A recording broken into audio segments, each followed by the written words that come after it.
Le thème de cette édition, c'est transmission et connexion. Et vous allez très vite comprendre pourquoi.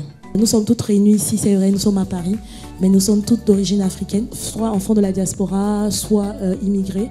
Et on est toujours connectés à notre continent, donc les connexions. On est connectés parce qu'on a ces gènes, on est connectés parce qu'on est sur les réseaux sociaux. Et on est connecté parce qu'on a envie toujours de rester en phase avec nos valeurs, de rester avec elles. Et transmission justement parce que c'est important de partager, de transmettre. Et Madame Denise Epoté, qui a toute cette expérience justement depuis plusieurs années, a cette force-là et je crois qu'elle a le bagage nécessaire pour transmettre.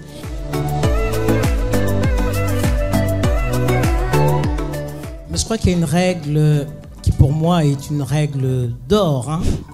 C'est le travail.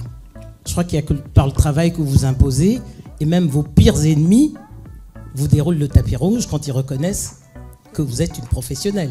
Moi, personnellement, j'ai toujours eu en tête qu'il fallait que je travaille 2 fois plus pour arriver au même résultat que les autres. Et quand on a un rêve, comme le mien, quand on a une vision, eh ben on ne se pose pas de questions. Et tous les jours, on se remet en cause, on se remet en selle, parce que j'ai choisi un métier où on est front office, où on a toujours le masque. Il faut le garder même quand c'est difficile. Et je vous jure, les femmes sont capables de faire. Moi, je suis vraiment épaté par la simplicité, la dynamique, la joie. Vous apportez de la joie. Et rien que ça, je peux vous garantir que ça fait du bien, parce qu'on en a besoin, surtout en ce moment, dans l'environnement incertain dans lequel on vit.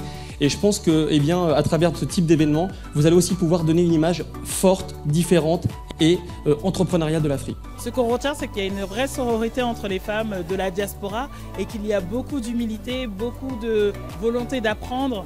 Et ça, c'est un visage qu'on ne voit pas souvent de la diaspora. Souvent, on dit que la diaspora, elle est prête à tout pour y aller, qu'elle néglige un peu le continent et pense tout savoir. Et bien ici, non, on a vraiment appris beaucoup de choses, on s'est écouté, on a appris et vraiment, c'était très enrichissant et qualitatif. Pour une première à Paris, c'était un succès. Ça prouve que pour moi, comme je dis, en voyant toutes ces jeunes femmes pleines d'énergie qui débordent de projets, le temps de l'Afrique pour parfumer le monde est arrivé.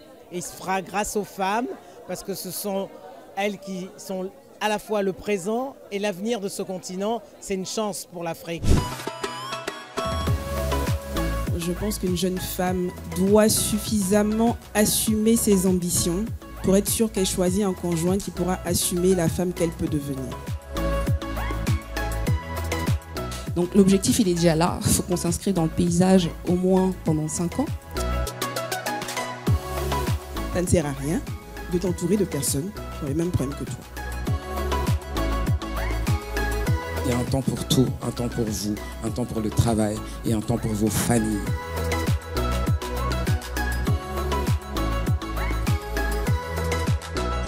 J'y vais avec de la détermination, je ne me décourage pas au premier échec, je recommence ce que j'ai raté, je baisse pas les bras. Donc quand je suis sur le terrain, j'estime que je suis à la guerre.